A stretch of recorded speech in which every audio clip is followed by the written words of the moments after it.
আমার বাবা প্রথম হচ্ছে ব্রেন টিউমার ধরা পড়ে আমরা ইন্ডিয়া থেকে অপারেশন করাই, তারপরে আমরা দেশে ফিরে আসি। তারপরে কিছুদিন পরে বাবার শরীর আবার খারাপ হয়ে যায়, এক কথায় বলা যায় যে মারা যাওয়ার উপনীত। ভারতের থেকে অপারেশন হয়ে আসার পর বাড়ি আসে আমি অসুস্থ হয়ে পড়ি, চলাফেরা করতে পারতাম না, খাওয়া দাওয়া করতে পারতাম না, মাথায় যন্ত্রণা, মাথা ঘুরে তো চলাচল একবার বন্ধ হয়ে গেছিল, কিছু করতে পারতাম না।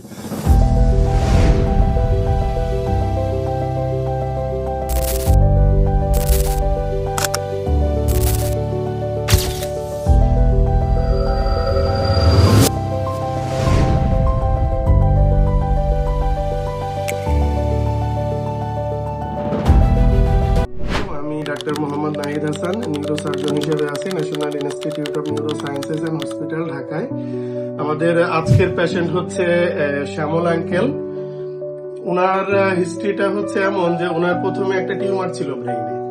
তো ওনারা হচ্ছে প্রথমে ইন্ডিয়ায় অপারেশন করে, অপারেশন করার পরে তারপরে বাংলাদেশে আসে। বাংলাদেশে আসার পরে দেখা গেল যে ওনার হচ্ছে মাথা ব্যথা, বমি এবং অজ্ঞান হয়ে যায়। তো অজ্ঞান অবস্থায় যখন আমি প্রথমে দেখি তো জ্ঞানের মাত্রা খুব কম ছিল। তো আমি সিটি স্ক্যান করি, সিটি স্ক্যান করার পরে দেখতে পাই যে ওনার ব্রেইনের মধ্যে পানি জমা, দ্যাট মিনস হাইড্রোকেফালাস যেটাকে আমরা বলি।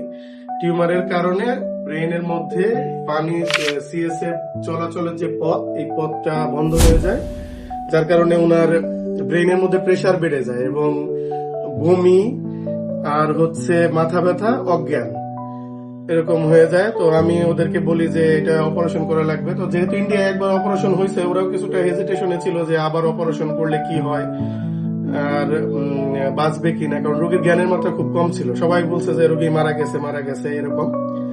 তো তারপরে আমরা হচ্ছে ঝুঁকি নিয়ে অপারেশন করি। অপারেশন করার পরে তো এখন চাচা আমার কাছে ফলো আপে আসছেন। এই তো আমাদের সেই শ্যামল চাচা। তো উনি এখন পুরাপুরি সুস্থ মানুষ, যারা সবাই বলছিল যে উনি মারা গেছে। তো শ্যামল চাচা আমাদের মাঝে এখনো আছেন এবং উনি সুস্থভাবে আছেন। এখন আমরা শ্যামল চাচা কি সমস্যা নিয়ে আমার কাছে আসছিল, আমরা এখন ওনার ছেলের কাছ থেকে একটু শুনবো।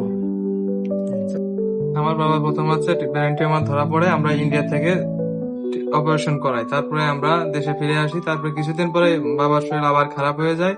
এমত অবস্থায় আমরা সে বমি বমি ভাব, বেড থেকে উঠতে পারে না, এক কথায় বলা যায় যে মারা যাওয়ার উপনীত। তারপরে আমরা ডাক্তার নাইট স্যারের কাছে উপনীত হই। উনি তারপরে বলে যে মাথায় পানি জমছে, অপারেশন করা লাগবে। এই সময় অনেক লোকে অনেক কথা বলে যে ইন্ডিয়া থেকে চিকিৎসা করে আসো, আবার অপারেশন, এটা তো একটা রিস্ক। তারপরে আমরা আপনার কাছে আসি, তারপর আপনি যেটা বলেন সেভাবে ওনার অপারেশনটা করি আমরা। তারপরে তো এখন সুস্থ, এখন কোনো সমস্যা নাই। তারপরে আপনার চেক আপের কাছে ভারতের থেকে অপারেশন হয়ে আসার পর বাড়ি আসে আমি অসুস্থ হয়ে পড়ি, চলাফেরা করতে পারতাম না, খাওয়া দাওয়া করতে পারতাম না, তারপর মাথায় যন্ত্রণা, মাথা ঘুরে তো খাওয়া দাওয়া করতে পারতাম না, চলাচল একবার বন্ধ হয়ে গেছিল, কিছু করতে পারতাম না। তো তারপর আমি স্যারের কাছে আসি। স্যারের কাছে আসার পর পরামর্শ নেওয়ার পর স্যার আমাকে সিটি স্ক্যান করায়, বললেন যে মাথায় পানি জমিছে, পানি বের করতে অপারেশন করি। তারপর স্যার অপারেশন করে পানি বের করে দেওয়ার পর স্যার বললেন যে এখন আপনি সুস্থ, আর এখন মাথায় কোনো সমস্যা হবে না। তারপর থেকে আমি মোটামুটি প্রায় 2 বছর 2.5 বছর চলছে, আমি সুস্থ।